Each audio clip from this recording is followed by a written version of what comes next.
தமிழ் உள்ளங்கள் அனைவருக்கும் இணைய வணக்கம். இது உங்கள் Tamil store channel. NEET exam எழுதுகிற மாணவர்களுக்கு ஒரு பக்கம் வந்து கவர்மெண்ட் காலேஜ் சீட், இன்னொரு பக்கம் பிரைவேட் மெடிக்கல் காலேஜ் சீட். அதாவது என்னன்னா, நீங்க எடுக்க போற மதிப்பெண்ண பொறுத்து உங்களுக்கு எந்த காலேஜ்ல சீட்டு கிடைக்கும் அப்படின்றது தான். அதிக மதிப்பெண் அப்படின்னா கண்டிப்பா எல்லாருமே வந்து ஒரு அரசு மருத்துவக் கல்லூரியை தேர்ந்தெடுப்பாங்க. ஏதோ ஒரு காரணத்தினால மதிப்பெண் குறையுது அப்படின்ற பட்சத்தில வந்து பிரைவேட் மெடிக்கல் காலேஜ் அவங்களுக்கு சீட்டு கிடைக்கும். பட் பிரைவேட் மெடிக்கல் காலேஜ பொறுத்தவரைக்கும் யாரும் விருப்பப்பட்டு எடுக்கிறதில்ல. கவர்மெண்ட்ல கிடைக்கல அப்படின்ற சூழ்நிலை இருக்கும்போது பிரைவேட் மெடிக்கல் காலேஜ எடுக்குறாங்க. சரிங்களா? இது எப்படி இருந்தாலுமே தமிழ்நாட்ட பொறுத்தவரைக்கும் கிட்டத்தட்ட ஒரு 22 பிரைவேட் மெடிக்கல் காலேஜஸ் இருக்கு. இந்த 22 மெடிக்கல் காலேஜ்லயுமே ஆக்சுவல் ஃபீஸ் 2025ல எந்த அளவுக்கு இருந்தது அப்படின்றதையும், கூடவே வந்து மைனாரிட்டி எது, மைனாரிட்டி என்ன அப்படின்றத விஷயங்கள், இத பத்திலாம் டீட்டெயிலா இந்த வீடியோல நான் சொல்லப் போறேன். ஸோ கண்டிப்பா யூஸ்ஃபுல்லா இருக்கும். பிரைவேட் மெடிக்கல் காலேஜ்ல இன்கேஸ் உங்களுக்கு சீட்டு கிடைச்சதுன்னா, வருடத்திற்கு எவ்வளோ செலவாகும்? எவ்வளோ நீங்க எடுத்து வச்சிருக்க வேண்டியது இருக்கும்? அப்படின்றத டீட்டெயிலாவே நான் சொல்லிர்றேன். நான் சொல்லப்போற ஃபீஸ் அப்படின்றது, இப்ப நான் 22 மெடிக்கல் காலேஜ்க்கு நான் இப்போதைக்கு சொல்லல. ஒரு டாப் 5ல இருக்கிறத மட்டும் சொல்றேன். இந்த டாப் 5னா 1, 2, 3 அப்படின்னு கணக்கு கிடையாது. ஒரு 5 மெடிக்கல் காலேஜ் நம்ம எடுத்துக்கலாம். இந்த 5 மெடிக்கல் காலேஜ். அதுக்கப்புறம் அடுத்த வீடியோல ரிமைனிங் நான் சொல்றேன். ஒரே டைம்ல பெரிய வீடியோவா இருக்கக்கூடாது அப்படின்றதுக்காக. சரிங்களா? ஃபர்ஸ்ட் அதுக்கு போறதுக்கு முன்னாடி பிரைவேட் மெடிக்கல் காலேஜ்ல 2 வகையான காலேஜஸ் இருக்கு பொதுவா. இது என்ன அப்படின்னு பார்த்தீங்கன்னா, மைனாரிட்டி நெட்வொர்க் காலேஜஸ், நான் மைனாரிட்டி நெட்வொர்க் காலேஜஸ் அப்படின்னு சொல்லி இருக்கு. மைனாரிட்டி அப்படின்னு சொன்னா, குறிப்பிட்ட சமூகம். அதாவது மலையாள மைனாரிட்டி, கிறிஸ்டின் மைனாரிட்டி, ஸோ இந்த மாரி மைனாரிட்டி, தெலுங்கு மைனாரிட்டி அப்படின்னு சொல்லி, ஆ இந்த மாரி குறிப்பிட்ட கம்யூனிட்டி இருக்காங்க இல்லையா? அவங்கள வச்சு ஒரு காலேஜ் நடத்துறது, அவங்களுக்கு சீட் வந்து அதிகமா குடுக்குறதெல்லாம் வந்து மைனாரிட்டி காலேஜஸ் அப்படின்னு சொல்றது. இதெல்லாம் இல்லாம இருக்கிறது வந்து நான் மைனாரிட்டி காலேஜஸ் அப்படின்னு சொல்லுவாங்க. இப்ப என்ன அப்படின்னு பார்த்தீங்கன்னா, பொதுவா மைனாரிட்டி அப்படின்னு சொன்னா சீட்ட எப்படி பிரிக்கிறாங்க? ஏன்னா, ஒரு பிரைவேட் மெடிக்கல் காலேஜ்ல 2 வகையான சீட் இருக்கும். காலேஜ்ல 2 மைனாரிட்டி, நான் மைனாரிட்டின்னு சொன்னேன். ஆனா, அ காலேஜ பொறுத்தவரைக்கும் வந்து பார்த்தீங்கன்னா, ஒண்ணு வந்து பார்த்தீங்கன்னா, அவங்களுக்கு என்னென்ன வருது, அந்த எவ்வளோ சதவீதம் பிரிச்சு குடுக்குறாங்க. அரசு மருத்துவக் கல்லூரியோட சீட் தனியா இருக்கும். கவர்ன்மெண்ட் சீட் அப்படின்னு சொல்லி தனியா இருக்குது. மேனேஜ்மென்ட் சீட் அப்படின்னு சொல்லி தனியா இருக்கும்.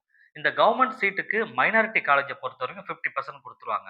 அதேபோல மேனேஜ்மென்ட் சீட்டுக்கு 50%. மைனாரிட்டி அப்படின்னாவே பாதி, பாதி.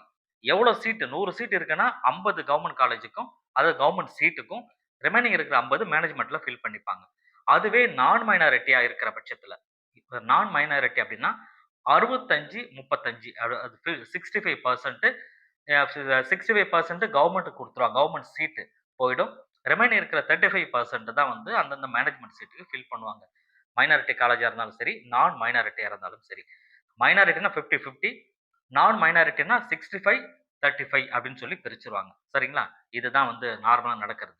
அந்த சீட்டோட பிரிவுன்றது எப்படி இருக்கு அப்படின்னு உங்களுக்கு தெரிஞ்சுக்கணுன்றதுக்காக தான். சரி. தமிழ்நாட்டுல மைனாரிட்டி நெறைய காலேஜஸ் இருக்கு. நான் மைனாரிட்டி காலேஜஸும் இருக்கு. இப்போதைக்கு எல்லாருமே பிரைவேட் மெடிக்கல் காலேஜ் அப்படின்னு பார்க்கும்போது, கோயம்புத்தூர்ல இருக்கிற பிஎஸ்ஜி மெடிக்கல் காலேஜ் தான் ஃபர்ஸ்ட் பிரிஃபரன்ஸ் கண்டிப்பா குடுப்பாங்க. நீங்க top most medical college private அப்படின்னு சொன்னா நல்ல நல்ல ஒரு காலேஜ். ஃபீஸ் மேபி அதிகமா இருக்கும்.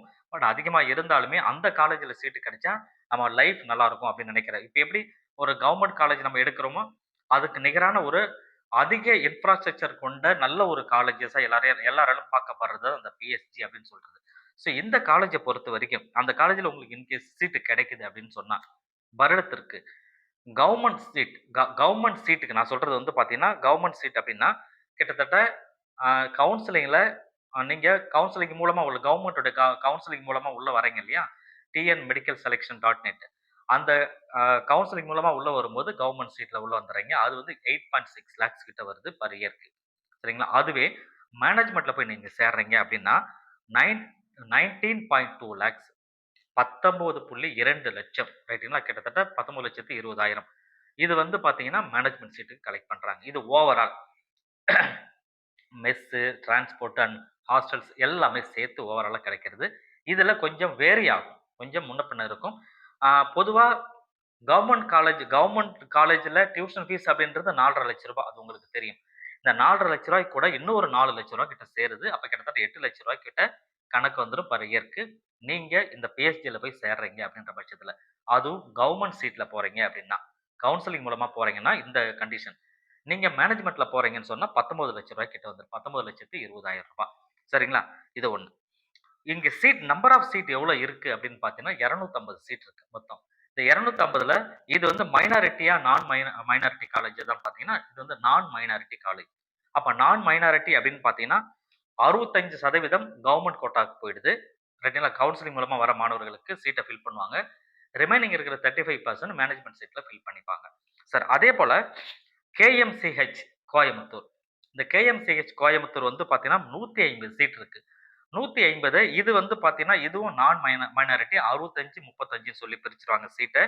கவர்ன்மெண்ட் கோட்டாக்கு இங்கேயுமே வந்து 8.7 லேக்ஸ் கிட்ட வந்துருது. ஃபீஸ் அப்படின்னு பார்க்கும்பொழுது, மேனேஜ்மென்ட் சீட்ட பொறுத்தவரைக்கும் 19.7 லேக்ஸ் கிட்ட வருது அரவுண்ட். அண்ட் இது இன்க்ளூடிங் ஆல் எல்லாத்தையும் சேர்த்து நான் சொல்றது. இதுல கொஞ்சம் முன்ன பின்ன வரலாம். நான் திரும்ப திரும்ப சொல்றேன். சார் நீங்க இப்படி சொன்னீங்க. ஆனா இங்க அதிகமா கேட்கறாங்கன்னு கேட்காதீங்க. இது 2025 தான். 26ல மேபி வேரி ஆகலாம். அடுத்தது கற்பகம் கோயம்புத்தூர். ஸோ இத வந்து பார்த்தீங்கன்னா 150 சீட் அவங்க கிட்ட இருக்கு. இது வந்து பார்த்தீங்கன்னா ஒரு மைனாரிட்டி காலேஜஸ். மைனாரிட்டில வந்து 50% கவர்ன்மென்ட் சீட்டுக்கும், 50% மேனேஜ்மென்ட் சீட்டுக்கும் பிரிஞ்சிரும். இது கவர்ன்மென்ட் சீட் வந்து இப்ப 8.8 லேக்ஸ் கிட்ட வருது. அரவுண்ட் அப்ராக்ஸிமேட்லி ரைட்டுங்களா? மேனேஜ்மென்ட் சீட்ட பொறுத்து 19.5 லேக்ஸ் வருது. இது வந்து இந்த கற்பகம் கோயம்புத்தூர். அதேபோல தனலட்சுமி சீனிவாசன் இதுவும் ஒரு மைனாரிட்டி காலேஜஸ் தான். 250 சீட் இருக்கு. இதுல வந்து கவர்ன்மென்ட்க்கு வந்து 12.5 லேக்ஸ் கவர்ன்மென்ட் சீட்டுக்கே வருது. நல்லா பாத்துங்க அதிகமா இருக்கும். மேனேஜ்மென்ட் சீட் 23.25 லேக்ஸ் கிட்ட வருது அரவுண்ட். இருக்கிறதுல பிரைவேட் மெடிக்கல் காலேஜ்ல இது வந்து அதிகமான ஃபீஸ் வருது. கவர்ன்மென்ட் ஃபீஸ்க்கே 12 லட்சம் ரூபாய்க்கு மேல வருது. ஆனா டியூஷன் ஃபீஸ் என்னவோ 4 லட்சம் தான். ரைட்டுங்களா? மீதி எல்லாமே வந்து அதர் ஃபீஸ்ல வந்துருது. எல்லாமே சேர்த்து. அடுத்தது வந்து அன்னபூர்ணா சேலம். ஸோ அன்னபூர்ணா சேலம் பொறுத்தவரைக்கும் வந்து பார்த்தீங்கன்னா, கவர்ன்மென்ட் சீட்டு ரூ. 10,25,000. அதேபோல மேனேஜ்மென்ட் சீட் அப்படின்னு பார்க்கும்போது ரூ. 20,25,000 கிட்ட வருது. 150 சீட் வந்து இங்க வந்து ஃபில் பண்றாங்க. இதுவும் வந்து ஒரு மைனாரிட்டி காலேஜ். அப்ப மைனாரிட்டினா 50% 50% ரைட்டுங்களா? ஸ்ரீ மூகாம்பிகா ஸ்ரீ மூகாம்பிகா பொறுத்தவரைக்கும் வந்து பார்த்தீங்கன்னா, இதுவும் ஒரு மைனாரிட்டி காலேஜஸ் 50% 50% சீட்டு. 150 சீட் இங்க இருக்கு. கவர்ன்மென்ட் ஃபீஸ் அப்படின்னு பார்க்கும்போது ரூ. 10,50,000 வருது. மேனேஜ்மென்ட் சீட்டுக்கு 20,25,000 கிட்ட வருது. அரவுண்ட். ஸோ அப்ப பாருங்க, சார் நம்ம கவர்ன்மென்ட் ஃபீஸ் அப்படின்னு சொல்லும்பொழுது 4,50,000 லட்சம் தான். ஆனா, இந்த இடத்துல மத்த ஃபீஸ் எல்லாமே சேரும்போது வருடத்திற்கு அரவுண்ட் அப்ராக்ஸிமேட்டா ஒரு 8 டூ 10 லேக்ஸ் கிட்ட நீங்க ரெடி பண்ணி வச்சா மட்டும் தான் பிரைவேட் மெடிக்கல் காலேஜ்ல சேர்க்க முடியும். கவர்ன்மென்ட் சீட்டுக்கே. ஸோ அப்ப பார்த்துக்கங்க, நம்ம எவ்வளோ அமௌண்ட் எடுத்து வச்சிருக்கணும் அப்படின்றது. சரிங்களா? கிட்டத்தட்ட ஒரு 5 காலேஜ் நான் வந்து முடிச்சிருக்கேன். ஸோ அடுத்தடுத்த வீடியோல அடுத்தடுத்த காலேஜஸ் என்னென்னன்றத டீட்டெயிலா நான் அந்த ஃபீஸ் டீட்டெயிலோட உங்களுக்கு நான் சொல்றேன். தொடர்ச்சியா சேனல வாட்ச் பண்ணிட்டே இருங்க. Thank you.